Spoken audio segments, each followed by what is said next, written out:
Welcome to Last Match Standing, the podcast where we review, relive, and rank the 100 greatest wrestling matches of all time.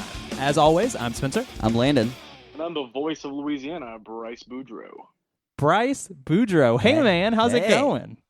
Oh, man, I'm doing phenomenal, spectacular. How are you guys doing? Just as well, I would say. Oh, man, I'm really excited. We have Bryce Boudreau on the podcast today. Did you hear that? The voice of Louisiana. The voice of Louisiana. You know, I've called myself that for a long time. It never really caught on, though. Bryce, listen, thank you again for joining us. So excited to have you. For everyone else that doesn't know, Bryce Boudreau, like he said, is the voice of Louisiana, but he is also the voice that does the ring announcing for Pro Wrestling 225. So super glad that we were able to get Bryce to come and chat with us. It's going to be a good time, I think. Oh, it's going to be a blast. Bryce, thank you so much for taking the time to come talk to us today. Absolutely, guys. I've really been looking forward to this. It's been a while since I've done an interview with anybody, and last interview was pretty awesome. So I guarantee you this one will be pretty cool too. We really appreciate that. Yeah, we had a lot of fun interviewing Corey Constantine, and congrats go out to Corey for his huge championship victory at March Madness. Bryce, how did you like that main event, March Madness? Man, I tell you what, and this is kind of pulling the curtain back a little bit, but I've known Corey Constantine for a few years now. Not for his entire career, but a person that has worked so hard in the places that he's been, finally getting that opportunity that he's been looking for all these years. He's now a heavyweight champion in one of the biggest promotions in the state, and he's finally got that opportunity and that chance, and now he's the champion. And he's been working so hard for it. Behind the scenes, man, I was actually standing next to our general manager, Jordy Pujol, and our media director, CJ Goodspeed. And we were watching the match, and the whole crowd, whenever Mustang came out, the whole crowd was on their feet. And it was just like every time there was a count, you could just feel, the air being sucked in by the entire room. Whenever they said, 1, 2, it was awesome. I looked at Jordy, and both of our mouths dropped. We're like, oh my God, they're so invested. They love this. It was one of the most enjoyable times I've ever had at an indie wrestling show in my entire life, or at a wrestling show, period. I mean, that was a moment I'll never forget. The hair was standing up in my arms, and everybody in that arena was chanting Corey. Yes. I mean, I saw you guys front row. Sadly, we didn't really get to talk. Yeah, I mean, it was so intimate, and everybody, we had nearly 500 strong in that building, and man, it was freaking awesome. That was cool, and it was an honor to announce Corey as the winner. I don't know, man. It was just so cool. I'm actually have goosebumps thinking about it. To be there for that experience was really, really special and a really good time. It was a treat. Yes, it was. So, Bryce, tell us, who is Bryce Boudreau? Tell us, what is your story? How did you become the voice of Louisiana? That's a great question. So if you guys want, we could just shorten this up into 2 minutes. One day I woke up and I decided to become an announcer, and that was it. Excellent. as all things happen. There's a lot more to it than just that. So I pretty much got into the business kind of like yourselves, doing podcasting. I was 17 years old. Now I'm 22. I'm not that old at all. People think that I'm 38 and have wife and kids. Not the story. You are 22 years old. 22 years old, but you wouldn't even believe it. You could have fooled me, man. Well, what the hell am I doing? Man, so I was 17 years old, and me and a good buddy of mine, I'll shout him out, Casey Jones. We had met, and we became good friends, and he was a little bit older than me, and we decided, after just being super huge wrestling fans, start a podcast. And we started a podcast. It was called Pro Wrestling Roundabout. I'm not sure if you guys remember it. At one time, it was considered the biggest podcast in the state of Louisiana. We had every promotion. We would go to different shows and pretty much kind of like what you guys do, cover the wrestling, interview the stars at every show. And it was just good publicity. It was good business all around. We had a good thing going. But whenever we first started doing Pro Wrestling Roundabouts, we had known that there was a local wrestling show in town. And it was called Full Throttle Wrestling, ran by this guy named Teddy Knoll. Teddy Knoll, just a brief background on him. He was kind of like an apprentice, kind of like a jobber for Mid-South Wrestling back in the day. He would drive Ted DiBiase, Junkyard Dog, Jim Duggan, Lynn Denton, the grappler. He would drive them from town to town, especially in Louisiana. Anyway, he went and he worked for NWA Polynesian in Hawaii, and that's pretty much where his career went to. I mean, he's still wrestling to this day, but he owned this company. Casey knew of Teddy, and Casey's girlfriend worked at like Starbucks, and so he'd go get coffee. Well, Teddy was always at Starbucks drinking coffee. So Casey was like, "Hey, you're Teddy Nall. You're from Full Throttle Wrestling." But Casey would go to the shows and like, "Man, you're missing out. These shows are awesome." So eventually he sees Teddy again at Starbucks. He's like, "Hey, Teddy, listen, me and a buddy of mine started a podcast." And Teddy's like, "Brother, what the heck's a podcast?" You know? he's like in his 50s, and he doesn't know what the hell that is. So he's like, "Hey, Teddy, we started a podcast, and we'd like to interview you." And I was like, "Oh, okay, well, yeah, we can work something out." So eventually we work out this deal where we go to Casey's grandparents' house, which they have a huge house, and we interview Teddy and the director of the of Full Throttle Wrestling, Scott Duplashan. Shout out Scott Duplashan. But anyway, so we interviewed Teddy and Scott about Full Throttle and Teddy's career, and Teddy was how can I say this? He would not break a character at all. He would not tell us a thing. He treated us as if like we do not need to know anything. He put it on the line before the interview. Don't you dare act like you know more than me about this. And he chopped me a couple times in the interview. he put the fear of God into me of wrestling, and I for a second I doubted like maybe I should not be in this business, but yeah. So after that, we actually became really good friends with Teddy, and Teddy eventually invited us to the shows. He's like, "Hey, you boys want to come help set up the ring?" And that's just like, "Hey, you guys want to come do some work for free?" We started going to the shows. But as a 17, 18-year-old, you're like, hell yeah, I want to do that. Welcome to professional wrestling. That's it, man. And so we would go to the shows, and we'd sit front row just like you guys. And after the shows, we'd network with the guys and try to interview them. And then we did an interview with Core Duck Cajun. It's on YouTube. Core got up and slapped me across the face because I disrespected him. Oh, it's fantastic. It's pretty insane. I don't think are you in the wrestling business until you get slapped in the face? I don't think that's how it works. Nope, not at all. Yeah. You know what? Right here, I'd love to just do a mini shout out to local professional wrestling, grassroots wrestling organizations that bust their ass to put on shows for people that do not get all of the recognition that they deserve. So huge shout out to, and that's everywhere, but from local podcasts to, and not necessarily Louisiana, just anywhere who has a local podcast, local pro wrestling, even the pro wrestling supporters. Thank you so much for everything that you do to keep what pro wrestling really is alive. You are damn right, dude. Exactly. And it doesn't get enough respect. I mean, if people only knew that there's wrestling 30 minutes down the road from their house. But quality wrestling, right. Like unbelievable stars out of Pro Wrestling 225. I mean, just fantastic. Exactly. Like if people only knew there's wrestling like in their hometown rather than driving 2 hours away for a WWE show that's going to hit you up once a year. Right. And you're going to have to pay $45 for a ticket. Mm-hmm. Whenever you can pay $10, sit front row and watch some great wrestling. Please support local wrestling. But so anyway, we started interviewing like the local stars, and then where it all kind of picked up for me. We get a message from the announcer of Full Throttle Wrestling. His name is Rod Sterling. Rod reached out to us and was like, "Hey guys, look, I want to do an interview. I've got some big bookings coming up. I want to promote myself. Let's do something." So we did an interview with Rod, and keep in mind, we didn't have a recording studio. So we rented out the back of a Jason's Deli to do our interviews. The conference room of a freaking Jason's Deli to do interviews. That is the best thing I've ever heard. Delicious. Free ice cream. Free ice cream. Yeah, exactly. Well, they were the only ones that wouldn't charge us. So, hey, we hey, listen, shouts out to Jason's Deli. Hell yeah. Yeah. Yeah, hell yeah, dude. Their French onion soup is off the freaking chain. Listen, give me a Texas barbecue baked potato. Hey, y'all gotta slow your roll. Y'all gotta slow your roll. We're not getting money for this. Yeah, exactly. I was about to say that. We're not supposed to put them over, guys. My what bad. the hell are we doing here? Rookie mistake. Anyway, so after interview Rod Sterling, which is an interesting interview. I didn't really know Rod. I remember he would just announce the shows. Very good announcer.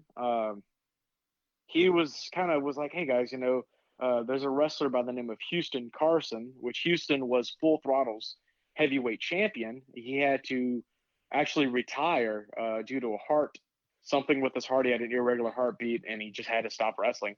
And he had deals from WWE. He was working for Evolve, and he was also Full Throttle's heavyweight champion. So he's like, Houston Carson has retired, and now he's going to become a promoter in College Station, Texas. Would you guys like to come with me to College Station, Texas, and help out with production?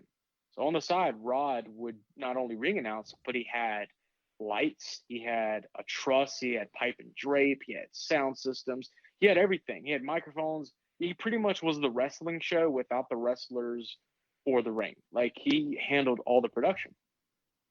I was like, yeah, man, hell yeah. And he's like, yeah, I would like you to come help me out, whatever. So the first couple shows I had to miss because of work. But then Rod was telling us about Pro Wrestling 225.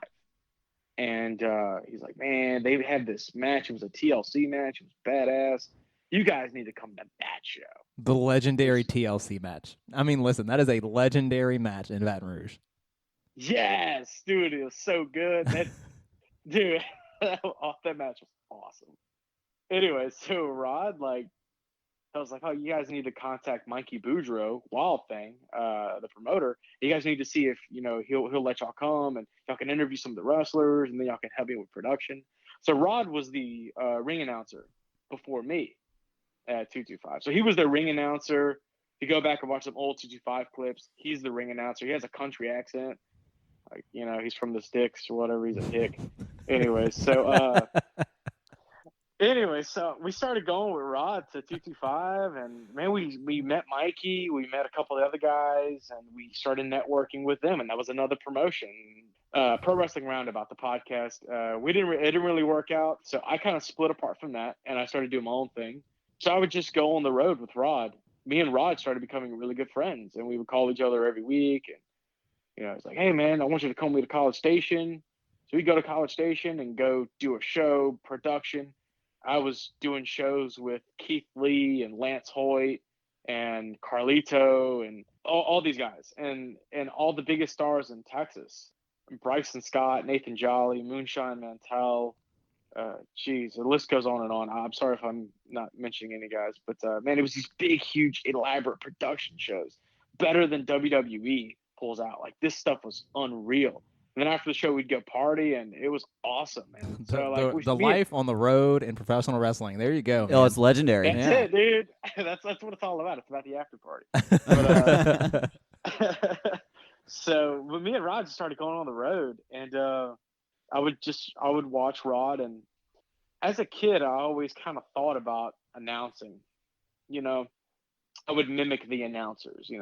The following contest scheduled for one fall, whatever. Watching Rod and everything, I kind of thought, maybe I'd be pretty good at this. I mean, Rod was giving me pointers, like whenever he announces what he does and behind the scenes of announcing. I started going to a Full Throttle a lot more and helping out, and Rod was Full Throttle's announcer still. And then there was an issue with Rod with his job, and he couldn't announce for Full Throttle. Those damn full-time jobs. Those right? like real-life jobs always getting in the way. It sucks. That's why I have a Monday through Friday job, so I'm off at the weekends. There you go. Hey. You planned ahead. Yes. So there was an issue that came up with Full Throttle in town. They had a show coming up, didn't have an announcer, and Rod was like, "Listen, Teddy, I can't announce. I have work." And so Teddy was wanting to get our sound guy, Ryan Lambert. He's also a DJ on the local country station. It's like, I want to get him to announce, but Ryan doesn't really. And he could probably announce, but he wouldn't know the behind the scenes of announcing, because it's a lot more to it than just going out there and saying, "Hey, the following contest scheduled for one fall. Let me say their names and their weights and where they're from." So Teddy was all set on Ryan Keith, which also Ryan Keith, Ryan Lambert, Mike. Yeah, he's got like 4 different names. Ryan's also Teddy's stepson. Okay. Let me get Ryan to do it. And I love Ryan to death, but Ryan was like, dude, I'm going to shit the bed if I go out there. I cannot do this. And so Rod kept pushing to Teddy, like, Teddy, book Bryce. Bryce knows what he's doing. If you book Bryce, you will not be disappointed. So he booked me, and that was that. And that was like my first announcing gig, and I went out there, and I messed up like once. I asked how the crowd was doing like twice in the beginning of the show. It was kind of weird, but other than that, man, I had a great show. I announced an NWA title match, which was freaking awesome. Awesome. The first time out there. I mean, come on, that's unreal.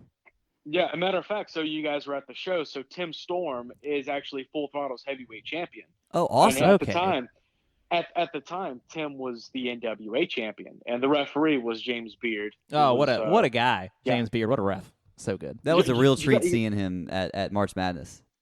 Dude, James is a legend. Absolute freaking legend. Like, I'm just gonna let you guys down on a secret. Without James, New Japan Pro Wrestling would not exist. What? This sounds like a story I want way more of. We're gonna have to do a whole other episode. I'm so up for that story. Interview James Beard. Yeah, listen. Him and say you want to interview him because not enough people contact him. Oh, we're in. No, don't tell us twice. Yeah, I'm sorry. We got to go, Bryce. I'll talk to you later, man. But no, listen. It sounds like you got sort of groomed on the road, sort of without maybe even realizing it, and then the opportunity arose, and you took it. How great is that? Dude, it was pretty freaking awesome, man. Yeah, you're right. The opportunity completely arose. And, man, after that, I became the new ring announcer for Full Throttle. And I was doing other shows and had to go buy some more suits. And then it kind of spiraled into, like, Pro Wrestling 225, Rod wasn't able to make the shows because he had to go to work. So Mikey would hit me up. I was like, hey, could you announce? And I was like, yeah, hell yeah, I can announce. And whenever Action Pack Wrestling was running, and now they're bringing Action Pack Wrestling back, but APW actually, they booked me for a show in White Castle, which is south of Plaquemine. But I announced that, and I just started just networking, and then just the bookings just started coming, and it's awesome, man. And now here I am today. I'm having a great time, man. I love what I do. I've met some freaking awesome people. I'm really young. I'm not 64 years old as an announcer. I'm probably one of the youngest announcers out there. I love it. I think that would be fair to say. Yeah, 22. I mean, most of the wrestlers are older, probably. Most of them, I would assume. And you would be surprised. Yeah, that's true. I'll tell you right now, you're killing it, my friend. Yeah, it's so good. It's really good stuff. I appreciate it, guys. Yeah, absolutely. So what else do you do outside of announcing? What are some hobbies? I don't know if you guys have heard, but I also have a podcast. Yeah, there you go. Listen, we don't even have to segue to questions because you're doing it for us. This is not your first time. Why are we here? So I do a lot of stuff beyond wrestling that involves wrestling. So like I have my podcast, The Experience with Bryce Boudreau, which I started a couple years ago. I've had some of the biggest guests in the world. I've had Mike Knox from WWE, Shane Taylor from Ring of Honor, Tim Storm. I think it was the week before All In, the first All In, whenever Tim Storm was in Nick Aldis's corner. Tim Storm dropped on the show that he would be at All In. That's fantastic. Dude, let me tell you, behind the scenes, I sent this to all the rumor and like all these rumor sites, and they all were like, okay, well, this isn't credible. And I'm like, okay, watch. Wow. Watch.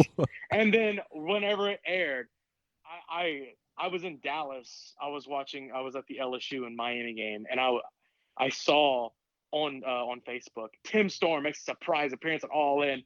I was losing my shit. I could not believe, like, oh my God, I predicted who's credible now? On the show. Exactly. But man, I've had Tim Storm, Jesse Neal, former TNA star Jesse Neal, former WWE star, WCW star Crowbar, former ECW legend CW Anderson. List goes on and on. There's probably James Beard's been on the show, but I was doing the show pretty frequently. I was doing live episodes on Facebook, which is pretty insane. It was very hard to do, but we were getting the job done. It was very unique.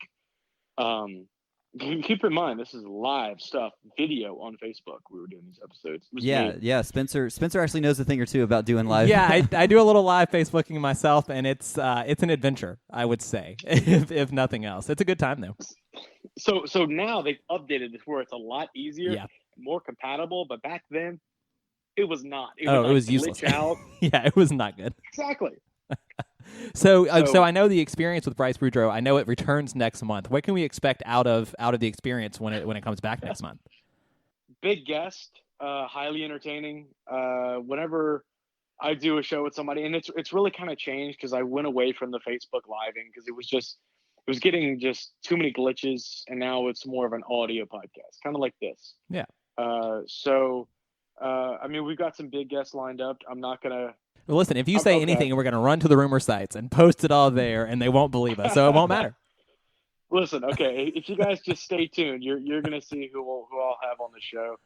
The experience is coming back, full steam ahead. We're not playing any games. I got sponsors lined up. Oh, you're good. Hell yeah, man. We're doing it big. My audio producer, ironically, is the DJ they were trying to book over me at Full Throttle Wrestling, Ryan Lambert, a.k.a. Mikey O. He's the best audio producer in the freaking world, and he's my audio producer. He does a great job. Well, that's really exciting. Yeah. I mean, listen, we're halfway to getting Jason's Deli as a sponsor here, so we're super excited about it. I know, I know that you can't wait to have the experience back, and listen, we will listen, and we're super excited. So, do you have? I guess when you do have the information as far as where they can find you on social media and things like that, let us know, and we'll definitely send that out there for you. Hell yeah, absolutely, guys. It's all about networking and promoting, man. Yeah, we gotta love it. Who are some of your favorite, wrestler superstars that you've been able to announce for, and what are some of the best matches you've been able to announce for? What are some things that really stand out to you? Man, that's a very good question. Just recently, I got to announce my hero, Dan the Beast Severn. Oh, fantastic! You guys remember I do. Dan wrestled Gil. I wouldn't say it was the greatest match ever. I mean, Dan lost, which I was kind of bummed out about. But growing up, I kind of pulled back the curtain a little bit. I used to be a wrestler. Like I did freestyle, Greco, in Louisiana. I went to the state championships and everything. Two people I idolized wrestling after was Kurt Angle and Dan Severn. Well, I'm not going to pick a much better combo than those two guys. Right? Exactly. No, Dan was my. I mean, Dan is one of my heroes. I would watch his tape from whenever he wrestled for Arizona State, whenever he wrestled in the Olympics, his MMA stuff, and I'd want to be just like Dan. And then, you've heard that saying, never meet your heroes, because your heroes might not be what you think they are. Like, they might be total assholes to you. Yeah. Dan Severn is one of the nicest human beings I've ever met. I talked to Dan for like over 30 minutes just about his life, and he asked me questions about mine, and it was awesome. And I got to announce Dan. You guys can look it up on YouTube, Dan and Gil. And man, I'm getting goosebumps talking about, from Coldwater, Michigan. Whatever. I forgot his weight. He's a farmer, NWA World Heavyweight Champion, and a UFC Hall of Famer. Dan the Beast Severn. Yeah, it was awesome. But other than Dan, let's see. I've announced Greg the Hammer Valentine. I've announced Bushwhacker Luke. Did he lick you? No. But what a letdown! Damn, it was awesome. He was absolutely awesome to work with. Like in the back, he comes up to me. Hello, mate. Are you the announcer? And I'm like, yes, sir, I am. He's like, hey, I'm Bushwhacker Luke from the land down under. I weigh in at 260 pounds. And he's just like pointing at me. You got it, mate. And I'm like, yes, sir. And he's like, all right. He was exactly like what you think he would be. That's fantastic. And then he told me a story about wrestling in Texas with Bruiser Brody, and it was pretty touching. But anyway, yeah, those guys, and then announcing an NWA championship match was pretty cool. Well, I mean, it sounds like, obviously, even just the list that you've just the list that you've said already is incredible. And so the fact that you've been able to work with those guys, and obviously the Dan story is really, really cool. So, I mean, congratulations on all that. You've got to be just so excited that already you've experienced that. And, you're 12 years old, like you said. So to be able to experience that and then go 12 years old. 12 years old. Yeah. I just, in my mind, you get younger every time I think about it. I'm forgetting to. I announced. This is a good one. So I announced one of Thunder Rosa's last independent matches. I announced Thunder Rosa versus former WWE Women's Champion Jazz for the SWE for the inaugural crowning of the SWE Women's Championship. God, I love Jazz. So good. So good. One of the most talented women ever to step in the ring. I mean, so good. Of course, Jazz actually trained a couple Pro Wrestling 225 superstars. Oh, fantastic! That makes sense. She's awesome. She's totally evolutionized herself. She shaved her head bald. She comes to the ring and it's like you're terrified of Jazz. Like she's completely different now. I also announced the Red Dog Rodney Mack. Ooh, Rodney Mack. Yeah, star as well. Makes sense. I don't know. You guys remember Teddy Long was his manager? Oh yeah, it was awesome. Yeah. It's the Mac Militant. That was his theme song. I remember. Yeah. What's the Mac Militant? Oh, because Teddy Long used it after that forever. Yeah, he still does to this day. Rodney Mack versus Tim Storm for the SWE Heavyweight Championship. Oh man, that sounds like a classic. So, here at Last Match Standing, we rank and review and relive the 100 greatest wrestling matches of all time. So we thought since we had, it's great and it's the hardest thing we've ever done. But since we have you on, Bryce, the voice of Louisiana, we thought it would be fun if we maybe put together a short list of who we might consider the last announcers standing. So mine would be a little bit different. I know a lot of people would be like Michael Buffer, Bruce Buffer, Howard Finkel, like the ones that everybody thinks about. I have a different list of announcers. Definitely high up on the list, David Penzer. All right, yeah. Former WCW and TNA announcer. David, I idolize. Like, there's if you really pay attention, there's some stuff like whenever I announce, I model after him. Mm-hmm. Let's see, Tony Chimel. Oh, love Tony Chimel. Gotta love Tony Chimel. Dude, just his voice. He has a lot of announcers don't even have a voice. Like me, I don't have a voice. I just go out there and announce. I mean, Tony Chimel has a voice, and he goes out there and he's got you. I mean, he has whenever I hear his voice, I think about watching SmackDown in 2004. Hell yeah. Yeah. And dude, Tony Chimel's voice is awesome. Jeremy Borash from TNA. Now love JB. Now a WWE producer. Dude, Jeremy Borash, the way he would announce main events was just awesome. I kind of idolize him. I model myself after him. He was a great announcer, great host for shows as well. Let me think some more. Greg Hamilton, of course. First of all, I appreciate you saying that because I was going to bring up Greg Hamilton because I do think that he is, I mean, he's superb. I think he's really, really good. And he wears great brown shoes all the time, just as a general note. He does. Greg's a great guy. I got the chance to meet Greg in Lafayette after SmackDown. Greg is a good guy. He's freaking awesome. Considering the fact that he's, like, before he was doing this, like, he had no interest in wrestling at all. Like, he was announcing like MMA or like bikini competitions. Like, it was stuff like that. And WWE hired him because that's what WWE wants. Nowadays, they want like that news host look. They want that guy from like the news to announce. So you're saying if I slick my hair back and I go do some wet t-shirt contests, I can be in WWE? Essentially, dude. I'm gone. Bye. There's video of him doing that. But no, Greg is absolutely awesome. He's one of the best out there. Definitely. Yeah, Greg is very good. And I don't know his name, but he is the New Japan English announcer. you guys pay attention to New Japan, whenever a New Japan star comes out, the announcer says the guy's name in English, and then there's another announcer that'll do their name in Japanese. But the guy that does their name in English, he is Japanese, but he has to pronounce it like Japanese pronounce their names. So it's like Kenny Omega is Kenny Omega, and I think it's just freaking awesome.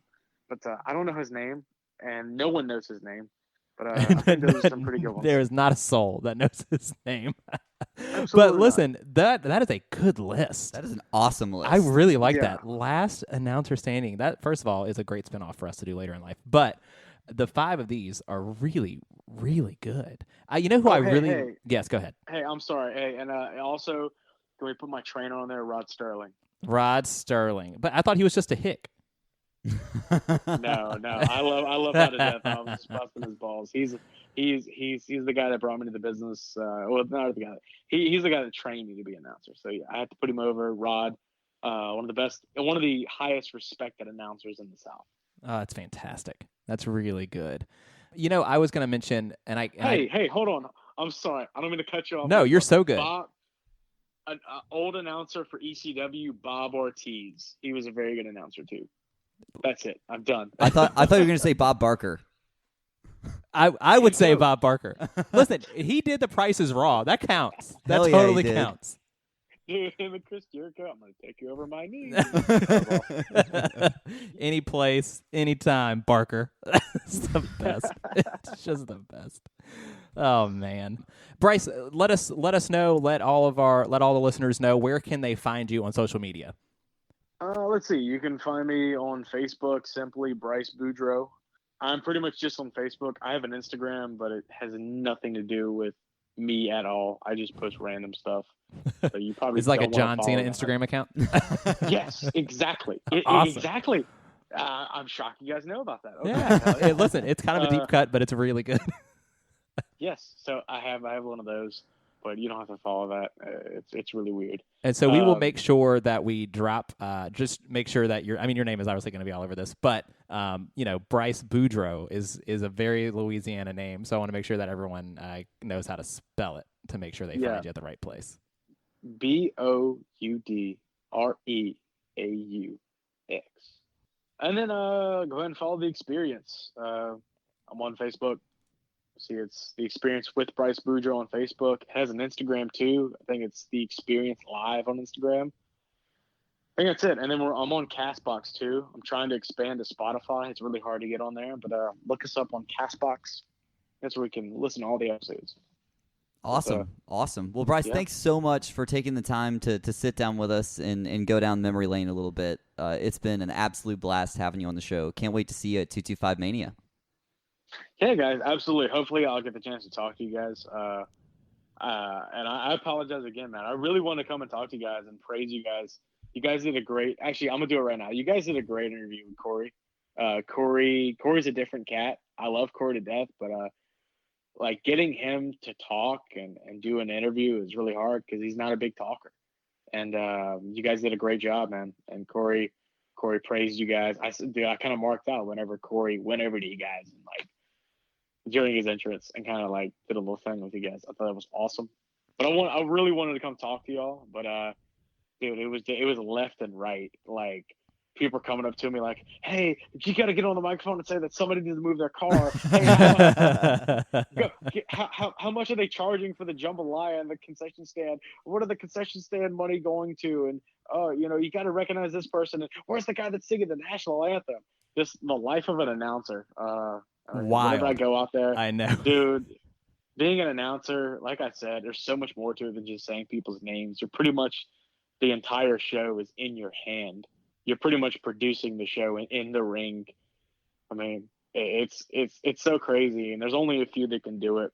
We appreciate the praise. That was very, very kind of you. And having Corey on was just, kind of like you said, you kind of marked out. We did too. When Corey, the initial intro of that was just a whole lot of fun. So being able to have him was really great. And then having you has been stupendous as well. And you do an amazing job. Watching you run around at March Madness was a lot of fun, and you do a hell of a job. And so we're excited to see what you do moving forward. We're excited to follow the experience next month. But before I let you go, I would be remiss to not ask you, since this is last match standing, what do you think is the greatest wrestling match of all time? Yeah, there you go. Loaded question. I'm gonna just quick fire. It's the kind of question that you always have an answer to, right? Man, oh man. Now you know how difficult our jobs are. So I'm sure you guys have a list, and I'm sure everybody says like Flair, Steamboat, or Rock and Hogan and whatever. I don't know. No, my favorite matches are completely different from that. So what I consider to be one of the greatest matches of all time, Terry Funk versus Atsushi Onita, FMW. It was an exploding time bomb, barbed wire rope death match at Toyota Stadium. Oh, hell yeah. I think I started bleeding just from you saying that, actually. There you go. And there was a lot of blood in that match. It's one of those matches that you can smell just by saying it. Yes, because there was a lot of gunpowder and there was a lot of guts, fireworks. burning flesh. I'm actually going to send a link. I don't know if you guys have seen this match, but I will definitely send you guys a link after we're done here, so you guys can go watch it and just watch like a little bit of it. But yeah, it's really cool the fact that they're in Japan. It's Terry in his prime, and he's facing Atsushi Onita, which is now a legend. At the time, he was just a young star. He was pretty much like the Roman Reigns of Japan at that time. And Atsushi looked up to Terry as the teacher, and he modeled his career after him. And they had this exploding rope time bomb death match to where there's a countdown clock. And at the end of the match, the ring explodes. And man, it's so crazy because like at the 5, I think like it goes. There's a countdown clock, and like at the 5-minute mark, there's like a siren that goes off, and it's like woo, like dude, like there's a bomb, and it's this siren, and it gets scary, and like they start panicking. They're like, this match has to end. This match has to end, or the ring's gonna explode, and it's like it's insane. The story they tell, and like the last minute, the siren gets even crazier and louder, and oh my God, it's so much more than just wrestling to it. And the match ends in a draw. Like Atsushi Onita just jumps on top of Terry just to protect him from the explosion. Luckily, they were both okay. It was a pretty big explosion. But after the match, Terry tells Atsushi in the locker room, "You have this match. I'm bringing you to America, and we're gonna have an American hardcore match. And you're gonna play by my rules." And Atsushi started crying because he had so much respect for Terry. Oh man, I consider that one of the greatest matches of all time. Also, pretty underrated. Let me get William Regal versus Daniel Bryan, WWE Superstars in London, England, 2011. A very good technical wrestling match. Deep cut, yeah. We love a good technical wrestling classic. So I'm writing it down right now. I'm going to watch it as soon as we're done with this. Yeah, and that's just one. And just seeing William Regal, one of my all-time favorites, wrestling against Daniel Bryan, a guy that he helped train in a technical match where it's just wrist lock after wrist lock after wrist lock. It's just awesome. I guess you can consider it wrestling because it essentially was combat sports. Dan Severn, Ken Shamrock, I forget which UFC it was, but the match was essentially wrestling.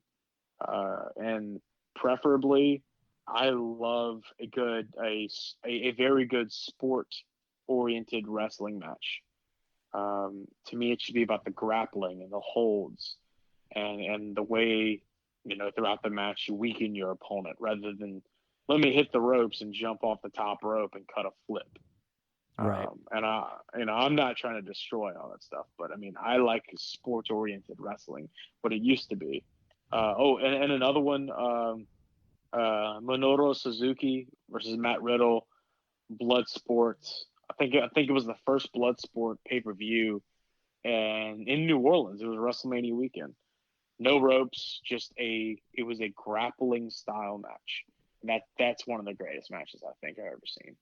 You have given us an incredible short list that none of those are on our list currently, Right? but that sounds like some that we're going to have to kind of relive and dive deep into and see if they can't go on this list, because all of those sounded like complete bangers. Dude, I want to see more interviews from you guys, and interview some more guys from 225. I do have a quick question. We have answers. Okay, which one of you guys was in DGW? So that was actually Paul. Paul and I actually had a match together in DGW. It was the opening match of, God, I can't remember what the name of that show was, but it was one show we opened it, and it was the show where every match was supposed to be like a hardcore match, and we didn't have a hardcore match, but it was I guess a tryout match, you could call it, and Paul did great. And they asked him to come back, and Landon is now doing a podcast. And now I'm doing a podcast. I'm glad you asked that question, because we actually haven't talked about that much on the podcast itself. So now our listeners will know that Landon has been a very successful professional wrestler. Excellent, absolutely. Yeah, Paul. We've talked about Paul a little bit wrestling, and of course we know that I am a small human, and that would be a terrible idea for a lot of reasons. But well, man, it's so crazy because like I used to, before I even got in the business, like I would see DGW pop up on YouTube all the time, and I would watch the videos, and I remember messaging the page, being like, "You guys should definitely go get trained and go pro." And then fast forward years later, Simon and JTM, man. Simon, JTM, Brad, which is now Dale Springs. Yeah. Dale Springs, who has the greatest gimmick of all time. I love Dale Springs. Someone fight me. I don't care. Dale Springs, the professional golfer, is the best ever. Yes. I love Dale with all my heart, man. Dale actually used to be an announcer before he was a wrestler. Maybe I shouldn't be saying that. I don't know. But yeah, Dale's awesome, man. Brad, whatever you want to call him. He's legit, man. He's doing it big. He's all over the country. The only thing he hasn't done is fight Joey Ryan. So hopefully that'll happen soon. Hell yeah. I'd pay to see that. Yeah. Bryce, we will drop your Facebook link below in our show notes as well, and make sure that people have access to find you, because you have quite the journey that you've gone through so far, and there's only more awesome stuff to come, and we can't wait to watch it and get people following you as much as we can. Hell yeah, guys. I really do appreciate it, man. Experience coming back, and I can't wait. I'm excited. We're looking forward to it. And listen, like you said, we'll definitely do a little more interviews. Anybody that's willing, we'd be happy to. So until next time, I'm Spencer. I'm Landon. I'm the voice of Louisiana, Bryce Boudreau. And this is Last Match Standing.